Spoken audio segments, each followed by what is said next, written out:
Hello friends, स्वागत है आप सभी को हमारे यूट्यूब चैनल बिहारी प्लेटफॉर्म में।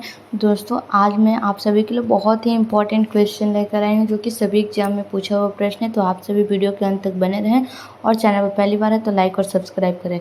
गुप्त वंश किस शासक का भारत का नेपोलियन कहा जाता था?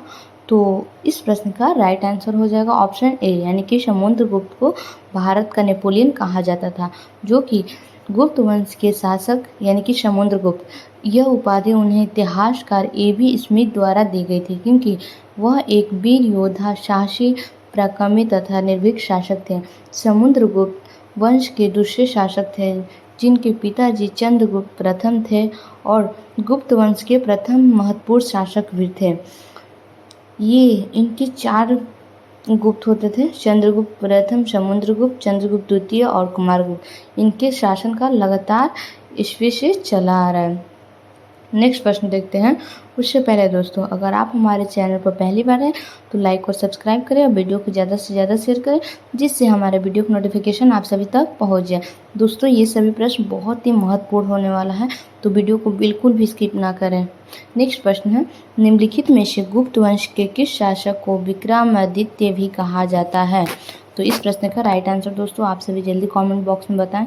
ये प्रश्न बहुत ही ज़्यादा महत्वपूर्ण होने वाला है, तो इस प्रश्न का राइट आंसर जल्दी आप सभी कमेंट बॉक्स में बताएं। तो इसका राइट आंसर ऑप्शन सी यानी कि चंद्रगुप्त द्वितीय है, जिसे आमतौर पर विक्रमादित्य के नाम से जाना जाता है।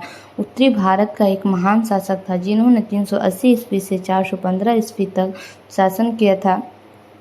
वह चंद्रगुप्त प्रथम के पोते और समुद्रगुप्त के पुत्र थे। शक की विजय चंद्रगुप्त द्वितीय के शासनकाल के दौरान सबसे महत्वपूर्ण घटना घटी थी। उन्होंने शकों पर अपनी जीत की स्मृति में चांदी के सिक्के जारी किए थे। वह चांदी के सिक्के जारी करने वाले पहले गुप्त शासक थे और उन्होंने सरकारी और विक्रमादित्य की उपाधि को भी अपनाया था। नेक्स्ट प्रश्न देखते हैं। उससे पहले दोस्तों, ये सभी आप सभी नोट कर ले क्वेश्चन। मौर्य वंश के पश्चात किस वंश का राज्य स्थापित हुआ था? ऑप्शन ए शंख वंश, ऑप्शन बी शंगु वंश, ऑप्शन सी सातवाहन वंश, ऑप्शन डी कुषाण वंश। तो इस प्रश्न का राइट आंसर दोस्तों आप सभी जल्दी बताएं। तो ऑप्शन बी यानी कि शंगु वंश। शंगु वंश पुष्यमित्र शंगु द्वारा स्थापित। शंगु वंश में 185 ईस्वी पूर्व से 73 ईसा पूर्व तक मगध पर शासन किया। इसमें 3 महत्वपूर्ण शासकों का नाम था: पुष्यमित्र, शंगु और अग्निमित्र और देवभूति। ये सभी किसके थे? तो राजधानी पाटलिपुत्र के शासकों के नाम हैं। नेक्स्ट है, मौर्य वंश के संस्थापन चंद्रगुप्त मौर्य ने की थी। मौर्य वंश का शासन 322 ईसा पूर्व से 185 ईसा पूर्व तक था और यह मौर्य वंश के दौरान राजधानी पाटलिपुत्र थी। इनके 3 महत्वपूर्ण शासक थे: चंद्रगुप्त और उनके बेटा बिंदुसार और बिंदुसार की बेटी। नेक्स्ट है, अशोक के बाह्य अभिलेख को सर्वप्रथम किसने पढ़ा था? कहने का मतलब है who first read the Brahmani inscription of Ashok. ये किसने लिखा था? तो प्रिंसपे ने लिखा था। जेम्स प्रिंसपे एक यूरोपीय विद्वान थे जिन्होंने अशोक के शिलालेख को पढ़ा था। जेम्स प्रिंसप एक अंग्रेजी विद्वान, अपरच्य विद्वान और पुरातनीपंथी थे। वह general of the association society of Bengal के संस्थापक भी थे। इन्होंने प्राचीन भारत की खरोष्ट और बाह्य लिपि की समझ के लिए सबसे ज़्यादा याद किया जाता है। नेक्स्ट प्रश्न देखते हैं। The only pillar in which Ashok as described himself as the emperor of Magadh. कहने का मतलब है कि केवल वह स्तंभ जिसमें अशोक ने स्वयं को मगध का सम्राट बताया था। तो इस प्रश्न का राइट आंसर हो जाएगा दोस्तों ऑप्शन ए यानी कि मस्की का लघु शिलालेख। क्या हो जाएगा दोस्तों? तो मस्की का लघु शिलालेख है जो वह स्तंभ जिसमें अशोक ने स्वयं मगध का सम्राट बताया। मस्की का लघु शिलालेख कहाँ पर स्थित है? तो कर्नाटक के रायचूर गांव में एक छोटा सा गांव है। यह पुरातत्व खुदाई में एक शिलालेख मिला जिसमें अशोक ने स्वयं को मगध का सम्राट घोषित दर्शाया गया था। इसे मस्की का लघु शिलालेख कहते हैं। मस्की नामक एक जगह नदी के तट पर स्थित है और ये मस्की नदी तुरभंगा नदी की सहायक नदी है। नेक्स्ट प्रश्न देखते हैं। प्रश्न नंबर 166 बहुत ही ज़्यादा महत्वपूर्ण होने वाला है, तो प्रश्न को नोट करना ना भूलें और दोस्तों वीडियो को स्किप ना करें क्योंकि ये सभी प्रश्न बहुत ही ज़्यादा इंपॉर्टेंट होने वाला है। ये सभी प्रश्न बार बार एग्जाम में पूछा हुआ प्रश्न है। चाहे वो अर्थ according to Arthashastra what is the meaning of sita bhumi. Arthashastra के अनुसार सीता भूमि का अभिप्राय क्या है।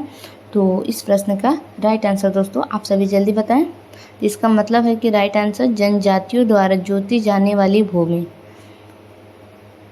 क्या हो जाएगा इसका राइट आंसर ऑप्शन बी, यानी कि जनजातियों द्वारा जोती जाने वाली भूमि, जो कि कौटिल्य द्वारा रचित अर्थशास्त्र के अनुसार सीता भूमि का अभिप्राय जनजाति द्वारा जोती जाने वाली भूमि है। यह शाही भूमि सीता के तौर पर ग्रामीण क्षेत्र में भू राजस्व, किसान से भू राजस्व भाग और बगीचों पर करों, नौका शुल्क आदि के रूप में विनियोजित किया जाता है। नेक्स्ट है सेंड्रोकॉटस के चंद्रगुप्त मौर्य की पहचान किसने की थी।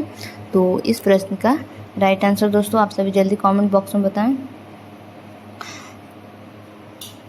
तो इस प्रश्न का राइट आंसर ऑप्शन बी, यानी कि विलियम जोन्स। विलियम जोन्स पहले विद्वान थे जिन्होंने सेड्रोक्स की पहचान मौर्य शासक चंद्रगुप्त मौर्य से की थी, और एरियन तथा प्लूटोक ने चंद्रगुप्त मौर्य के एंड्रोक्टस के रूप में वर्णित किया था, जबकि जस्टिन ने सेंड्रोकॉटस चंद्रगुप्त मौर्य और सिकंदर महान की भेंट का उल्लेख किया था। नेक्स्ट है the sources in the which description of administration of Pataliputra is available. वह स्रोत जिसमें पाटलिपुत्र के प्रशासन का वर्णन उपलब्ध है वो क्या है। तो इसका राइट आंसर हो जाएगा दोस्तों ऑप्शन सी, यानी कि इंडिका।